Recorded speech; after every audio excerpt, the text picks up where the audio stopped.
place, grew up in a place called East Chicago, Indiana. My parents, Morris Suggs, 3rd grade, Eleanor Suggs, 8th grade.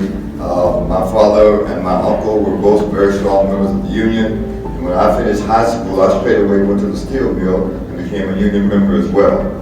So it is deep inside me how I feel, what I believe, what I hope my life has been all about comes out of that kind of background. So my first introduction to politics, to understanding why we were in the condition we were in, came from labor organizers from New York City. And it didn't mean very much to me because I was born in 1932. When the Civil Rights Movement came, it was almost as if this was the moment. You know, this was the time we were going to start to be able to assert ourselves. But so, I can't tell you how appreciative I am. But let me tell you that most of what you said about me this evening has to do with a lot of folks. Started with my parents, and so many people along the way that you would not know. My family, my 3 children, my son passed away, but my daughter now is here this evening working on behalf of the newspaper, and so many individuals around the St. Louis American itself, both past and present.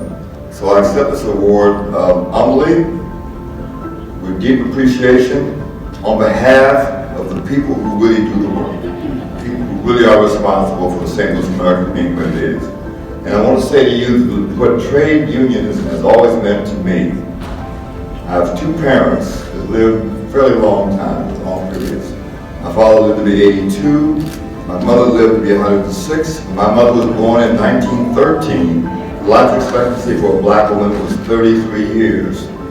She was able to retire. Of course, I was there, you know, whatever she did, but she was able, with dignity, didn't have to depend on anybody. It had to do with trade unionism.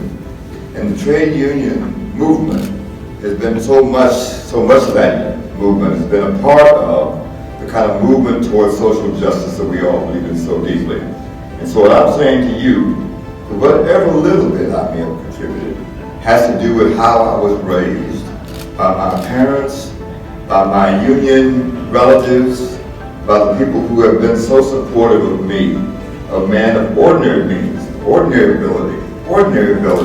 And I can tell you, we all know this who grew up in the black community. For every little Donald Suggs, there were 20, 30 people who were smarter, stronger, more talented. But this system crushed them down. Crushed them down. That's right. So what I am is most of all, I'm thankful for this community and all the people that get up to these podiums and talk about giving back. There's no giving back for me. It's what I hope. Whatever little I have for myself and my family comes from this community. And so I cannot tell you how deeply moved I am for this. In the business I'm in, you get awards and things like that, but none that I've ever received more important, more valued. The people who I love most deeply, people who I believe in most strongly. I mean, I've known Jay Zozier. He reminds me so much older than I am. And I've known him forever. When I hear, I'm very much like Reverend Melvin. When I hear Lou Moy, wherever I happen to be, I know I got to respond. So I am so deeply appreciative. But you know, when they get up and you say these nice things about you, because remember, I'm an older person, what you feel most strongly, what you feel most strongly is that how much the little blessings I've had, born as a little poor black boy in a little factory town, nobody cared much about. What I care most about is I've continued to have this deep love for my people. And that has made my most satisfying after your family and things like that. I mean, I love black people and I love fair-minded people of all colors, but I truly do love my folks. And there are no more beautiful folks than the folks sitting out in this audience today. If you all to sit here, despite all the long speeches, and to help honor the St. Louis American and what it's been able to contribute to the community. And the fight's not over, you know, the struggle continues. I cannot tell you how much I'm appreciative I am. Thanks, everybody.